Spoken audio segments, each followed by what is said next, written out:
Video games bring us many things. Things like stories, experiences, emotions, relationships, and memories. But can they bring us cultures? You might think not. After all, games are universal concepts. They aren't held back by language barriers or cultural differences. Someone can devise a game in one country, and it will be played by someone in another. And you won't need to know that country's language or culture to enjoy the game. But through games, developers can present us with versions of real-life cultures. For example, someone might express admiration for a foreign culture by basing a level on another country. Or they may comment on their own culture by basing a level on their country. Developers can draw on history, art, architecture, music, religion, war, all of those things. And when we play them, these levels become vehicles for culture. And it's these veritable vehicle levels that I propose to talk at you about today. As you can probably guess from my name and subtle as a rhino branding, I'm an Asian Australian, or alternatively, as some people have said to me, you're Asian. I never gave much thought to my half-Asianness while I was a kid, but despite my best efforts to resist it, I was raised in a very Asian household. Gaming was this tantalizing distraction, and something that I could only do after I'd completed my homework and done my long division and filled in those infernal Kumon pamphlets. But I could also tell immediately when a level in a game was using Asian imagery. Even though I'd never seen China or Japan, I always felt some connection to levels based on those places. But I couldn't really explain why. These days, I consider myself more of an Aussie at heart, but I've always embraced Asian culture, and when I play these levels, it feels like I'm communing with the past. In a few days' time, or if you're watching this after Metroid Prime 4 has come out, then several years ago, the local Chinese community will, or did, line these streets for the Yuan Xiao Festival, or the Lantern Festival. All the buildings around here will be festooned with red lanterns, and it's pretty much guaranteed that there'll be lots of good food to eat too. The Lantern Festival usually marks the official end of Chinese New Year, but if you'll permit me to indulge for just a bit, I'd like to extend it for a few minutes this year so that I can host my own Game&Wongerz celebration. Oh my 天! Host your own celebration and then invite bo jiu. Oh, no, nothing like your average Chinese New Year celebration. I would actually go bankrupt. I'd have to pay for all the food, I'd have to give out red packets, and I'd have to listen to Skinton go on about how he thinks he may be 1/8 Asian again. No, I was thinking of something a bit smaller maybe, something cheaper and something more gaming related. Join me now as I reconnect with my heritage by counting down my top 10 Asian themed levels in video games. Aiyo, reconnect with culture? You think what? Wi-Fi? Big Guilo? Already cannot reconnect? 有冇搞錯啊? Call me Angmo, is it? Only half can still reconnect law. There will of course be rules to govern the unmitigated chaos that is a top 10 video. First of all, I won't be confining this list to levels based specifically on China. Any level with any Asian theme could make the cut. This is mainly because most Asian nations celebrate Lunar New Year in some form or another, but it's also because many levels on my list combine Chinese and Japanese themes, and you can't really talk about one without talking about the other. Why, typical Angmo developer, stuck in their way. Yes, indeed. Thank you, Uncle. The only other rule that I'll decree at this point is that this is a list of levels and not of entire games. So that excludes games that are set in Asia, like Okami or the upcoming Ghosts of Tsushima. Other than that, the usual provisos apply. This is a list of personal favourites decided by subjective criteria. Please feel at liberty to form your own lists and post them in the comments below. And now, with the saikang of rule setting out of the way, let's kick off the festivities with my number 10.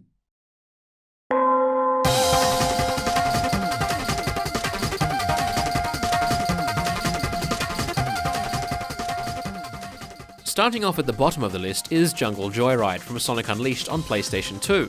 This level is set on the continent of Adabat, which is one of the final continents that you visit before finishing the game. You don't spend a huge amount of time here, but certainly enough to see that this is a unique level. As Sonic, you speed through villages of wooden stilt houses, or tonkanan, that alternate with lush jungle sections close to the shoreline. All the while, an authentic Indonesian ensemble plays a fast and tropical track in the background. Once you're done with that, you fight Dr. Eggman's Egg Lancer in this enormous Buddhist temple complex that, even with the PS2's limited graphics, is extremely detailed. Now, of course, there is the technically superior high-definition version of Jungle Joyride in the PlayStation 3 release, but the PS2 release was the one that I got my hands on first, and so it was also the first to make an impression. Adabat is broadly based on Southeast Asia, which is very significant to me because that's where my grandparents, and many other relatives, or relatives, were born. Although they mostly came from Singapore and Malaysia, and having travelled to those places, I think I can safely say that Adabat is actually close to Thailand or Indonesia in appearance. Still, I can't really think of any other levels that are based on those places, and for that reason alone, I'd say Jungle Joyride is very special indeed.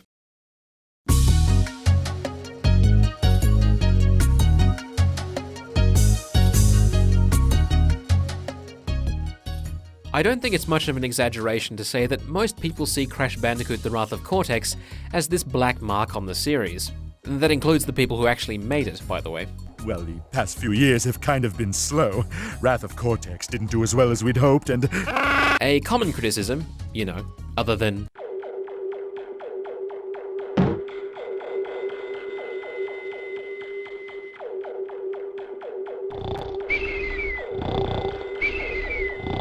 is that the game sticks too rigidly to the formula set by Crash Warped and doesn't do anything to improve that formula. Now, for the most part, I do agree with that assertion, but I feel that Tsunami is an exception. You play this level about halfway through the game, and at first glance, it isn't anything revolutionary for the Crash series. I mean, other than playing as Coco, which was still fairly new at the time, Tsunami starts with the usual corridor and side-scrolling platform gameplay through what looks like a Japanese fishing village. But as you're getting into it, a colossal tidal wave appears and Coco is forced to flee on a scooter. I have a hard time believing that anyone can propel a scooter that quickly, but then again, I'm sure a literal tsunami is a great motivator. I just love the absurdity of this level's premise. Tsunami completely mirrors the classic chase levels from the original trilogy, but the path is much wider than in those levels.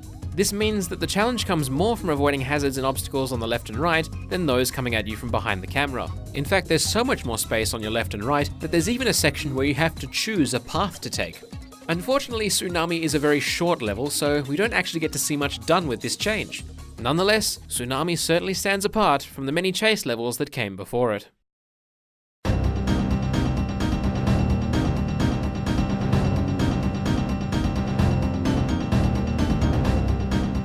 The original Sly Raccoon was a very special game to me growing up. Not only was it my first PS2 game, but it was the first game that I'd played to contextualize an Asian-themed level in some larger story. Before that, any Asian-themed levels had been one-offs, and the games didn't really give any explanation as to why, say, a platforming mascot would find themselves in an Asian area. Well, apart from time travel, I suppose. So, Fire in the Sky, the penultimate chapter of the game's story, really raised the bar in terms of how real cultures could be designed into games.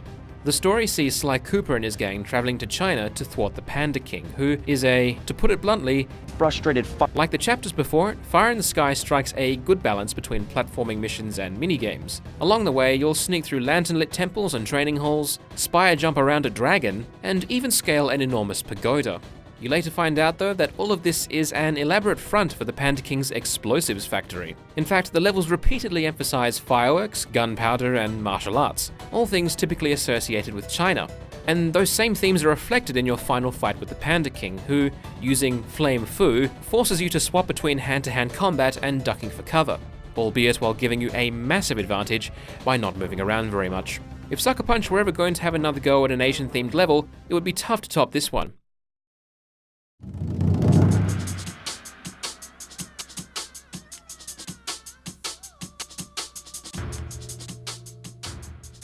If you've watched my recent review of the Spyro Reignited Trilogy, then you'll know that growing up I was obsessed with Spyro Year of the Dragon on the original PlayStation. But I certainly was not obsessed with Bamboo Terrace, at least not at first. You unlock this level in the Midday Gardens home once you collect 30 dragon eggs. I enjoyed playing through the original level, and I could see that Insomniac games were basing it heavily on China, but it never really left any lasting impression. Compared to other levels in the Spyro trilogy, Bamboo Terrace has a much less ambitious design and premise. It consists of several small areas. Once you defeat the Rhinox in one area, the local panda farmers will lower the bridge to the next area, and so on and so forth. Incidentally, the larger Rhinox in this level wear kimonos, an example of the crossover between Chinese and Japanese elements. Anyway, this continues until you lower the bridge to the end of the level. There aren't a lot of other dragon eggs to collect, so while this level is certainly enjoyable, especially the shooting the Rhinox mission, it's all over and done with far too quickly. Fast forward to the Spyro Reignited trilogy, and Bamboo Terrace is still only a bite-sized level. But the visuals, wah, they damn shock. Toys for Bob have covered every surface on every building with intricate tiling, patterns, details, and colors. Even the interiors. The palatial grandeur here is on an entirely different scale, and at least half of my time playing this Reignited version was spent admiring the architecture and taking screenshots for my desktop. I really can't say anything more than that other than to recommend that you have a closer look at this level when you next play the game. This may be one of the best looking levels on the list.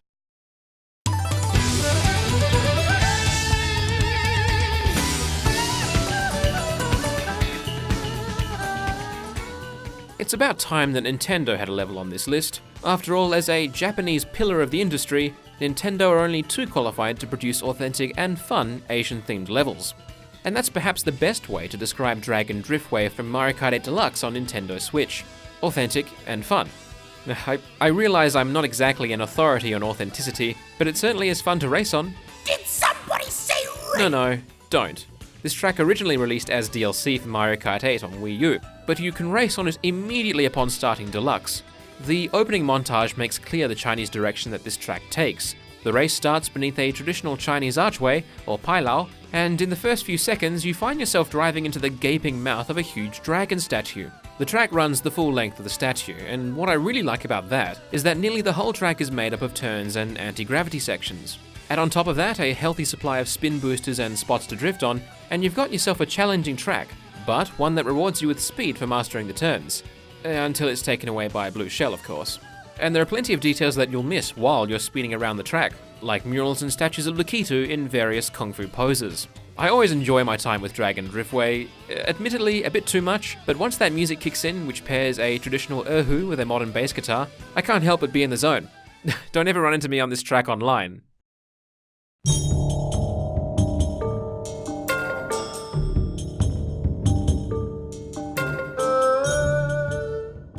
Tough, but not impossible. That must have been the attitude of Sucker Punch to the idea of creating a level to top Fire in the Sky. If it hadn't, we might never have gotten a Cold Alliance in Sly 3 Honor Among Thieves on PS2. You play this level in the latter half of the game, and several years after Sly Raccoon, Sly and his gang are back in China to recruit the Panda King into their ranks and save his daughter from General Tsao, who is a chicken. Fire in the Sky was great, but a Cold Alliance takes things to a whole new level. Literally. By this time, the series had adopted the sandbox approach to level design, so this version of China is much bigger than the one we saw before. Everything happens within the grounds of Tsao's palace, and that means that there aren't as many set pieces as there were in Sly 1. But the ones that we do get are some of the best in the game. About halfway through the story, Sly confronts General Tsao, and they battle above and below a mysterious bamboo forest. Another, more detailed set piece is the interior of Tsao's palace. There are, of course, statues, lanterns, and vases, but something that I'd never noticed before is that a bowl of oranges is displayed on a pedestal, and oranges are often displayed during Chinese New Year as symbols of wealth.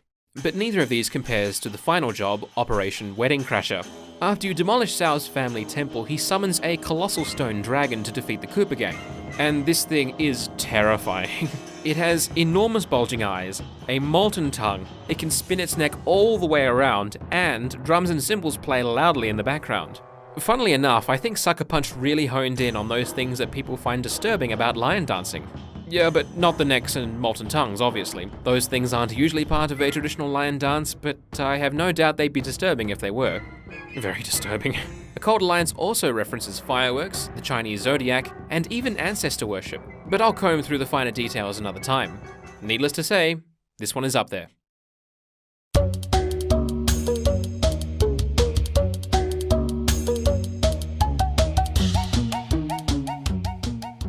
I couldn't compile a list of Asian-themed levels without mentioning these classics from Crash Bandicoot Warped on PlayStation. Orient Express and Midnight Run were likely the first levels that I'd played in any game to have an Asian theme. Orient Express is one of the first 5 levels that you play when you start the game, while Midnight Run follows shortly after in the second warp area. The 2 levels are essentially identical. The only real difference is the time of day that they take place in. As Coco Bandicoot, you ride Pure the Tiger along a section of the Great Wall of China, jumping over pits and dodging enemies until you collect the crystal and reach the end. Both levels are short, but they recreate the wacky fun of levels like Hog Wild and Bear Down from earlier games in the series. And the ancient China idea ties in well with the time-traveling gimmick underpinning the game's story. Coming from an American developer in the 1990s, these levels are a bit heavy on Chinese stereotypes. Thank you. But for me at least, that's part of the charm. Even before the Insane Trilogy, there were already some pretty cool details, like the banners sporting a Confucius-looking Dr. Cortex, or banners with characters translating as 10,000-mile-long wall. Of course, the Insane Trilogy did add a few more layers of detail, particularly details to enforce this idea that the wall is under construction. In contrast to Bamboo Terrace, I actually prefer the original versions of these levels, if for no other reason than their colours just looked more vibrant on the PlayStation, and I still rate them highly after all this time.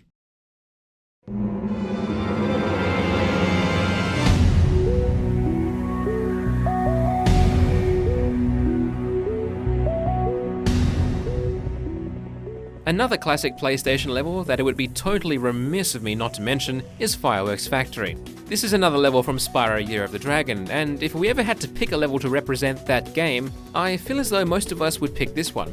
I mean, not only does Spyro visit Fireworks Factory during the game, but he's also there for the title screen, the game over screen, and the final cutscene.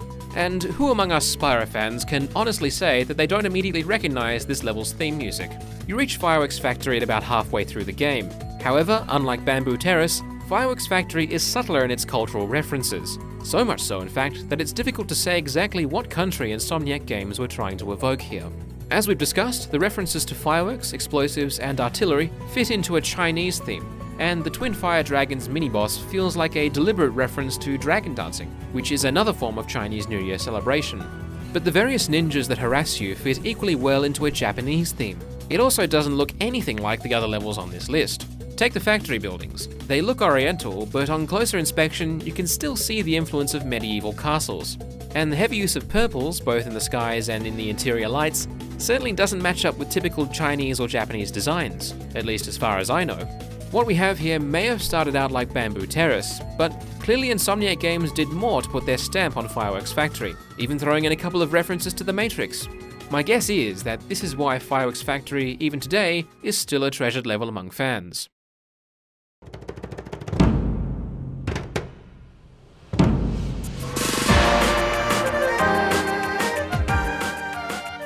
I never thought that a Sonic the Hedgehog level would make it this far up the list, but here we are again with yet another level from Sonic Unleashed on the PlayStation 2, Dragon Road. Set on the fictitious continent of Chunnan, Dragon Road is essentially the Bamboo Terrace of Sonic Unleashed. There is no subtlety here whatsoever. Dragon Road is unashamedly based on Chinese landscapes and architecture. Not that subtlety is needed, after all, Sonic does go on a world adventure in this game. Dragon Road comes just before the halfway point, and like most daytime stages, the gameplay is fast, snappy, and really tests your reflexes.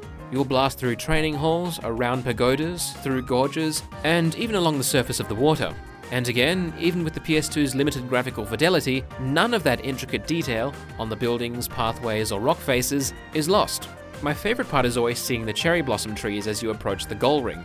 Cherry blossoms are typically associated with Japan during springtime, but they're also famous in regions of China. My least favorite parts are the gorges. It's those damn spears. It's like they've got a magnetic hold on me.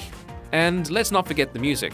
The daytime track is fast, catchy, authentic, and has this immersive effect on me, much like the Dragon Driftway track does. And the nighttime track isn't bad either. Well, except for this one small thing. I can't really put my finger on it, but oh yes! In fact, Chunnan, inclusive of Dragon Road and also the village, is home to some of my favorite songs in all of gaming. Dragon Road hosts a few different mission types. You've got the standard reach the goal and time trial missions, and some that are a bit different, like setting a record time while not breaking any fine china. Ha! A ranking at the end of each mission has a way of coaxing you into trying again to beat your own score, so you'll find yourself revisiting this level even after beating the game, whether you want to or not. Like Jungle Joyride, there is a technically superior and more expansive version of Dragon Road on the PS3 release, but again, my memories are of the PS2 version. That being said, I think the PS3 version would rank just as high on my list. We'll get to my number one in just a moment. But first, here are some levels that didn't make it onto the list, but much like my Asian ancestors, are worthy of being honoured.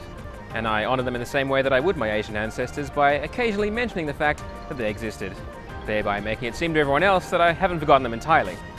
I do sometimes wonder what those ancient Wongers would have been like. Apparently they were tiger hunters, but I can't get out of my head that they may have been Mahjong commentators. Anyway, I now bestow that unparalleled honour of being mentioned upon the following levels.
For a long time, I didn't think that any level or game could dethrone Dragon Road as the definitive and most spectacular example of an Asian-themed level.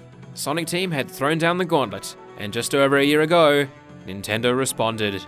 Bowser's Kingdom from Super Mario Odyssey on Nintendo Switch is possibly the most imposing, the most intimidating, and the most reference-laden Asian-themed level that I've ever come across. Creating mind-blowing levels is certainly nothing new for Nintendo. Lord Bowser has always had over-the-top and impressive castles, but this, it surpasses everything. His racetrack in Mario Kart 8, his Vegas theme park in Super Mario 3D World, it even surpasses my own cultural understanding. You travel to Bowser's Kingdom towards the end of the game, and in something of a first, Nintendo does away with its usual penchant for medieval castles to give us a floating traditional Japanese citadel. Or as traditional as a floating citadel is, I suppose. The brochure speaks of beautiful tilework, impressive fortifications, and terrifying gatekeepers. And they weren't kidding. The level starts off fairly small. The third and second courtyards introduce you to Pokios, which you'll need to possess to traverse much of the level. If you can make it past the cannons and ogres, you're given a brief intermission at the souvenir shop, which sells lanterns, cards, and 2 traditional Japanese outfits. There's even a Japanese rock garden right outside, and you can possess the Jizo statues. From there, you're greeted by the towering facade of the main courtyard, and it's here that Bowser's Kingdom really puts on a show. For one of the final levels, it actually isn't that difficult to play, but the sheer number of details and cultural references is overwhelming. As someone with half a Chinese background, I couldn't begin to point them all out to you or even to explain what they're referencing. For that, I highly recommend Gaijin Goomba's 2-part series that examines this level and breaks down each reference in depth. One detail that I really geeked out about though was the koi pond in the main courtyard. Koi fish are considered by the Japanese to be symbols of prosperity, but even in Chinese families like mine, koi are sometimes kept at home or in the workplace to bring luck. Even in Australia, the breeding of koi is a niche but lucrative business. And it really is bizarre to see them here in a Mario game instead of the usual cheaps. Anyway, you continue to scale the walls until you finally stand beneath the keep. No matter how many times that you've died up until then, that final shot is worth the effort. But if you're feeling extra confident, then there's a power moon to be earned by scaling the keep itself. After that, you confront Bowser in a gorgeously framed standoff atop the keep and are thrust into battle with the Broodals, who now command a giant automaton complete with lanterns. Unfortunately, Bowser's Kingdom adopts a more linear design than the other kingdoms, so any repeat playthroughs aren't quite as rich, and that's especially true after you've cleared out all the moons. But I can truly say that nothing else on this list comes close to the experience of that first playthrough. And there you have it, my top 10 Asian-themed levels in video games. These may not be the greatest or even the most original levels in all of gaming, but they're certainly some of the most compelling. Particularly with platformers, we're so tired of seeing the same old themes and motifs come up over and over again. Your ice levels, your desert levels, your lava levels, and so on. To my mind, any level that manages to weave in some cultural or historical inspiration, Asian or otherwise, will usually stand out and be interesting because that just draws us further into the world that level would have us believe in. Wow, this video damn sian, but I hear this ampang. Oh, thank you. Gong Yi Fat Choi. Yeah. And Gong Yi Fat Choi to you guys as well. Hope you all have a successful year. And if you'd like for me to have a successful year, make sure to hit the like button. And to increase your wealth in Nintendo and PlayStation content, make sure to press the subscribe button too. Let's see what's in here.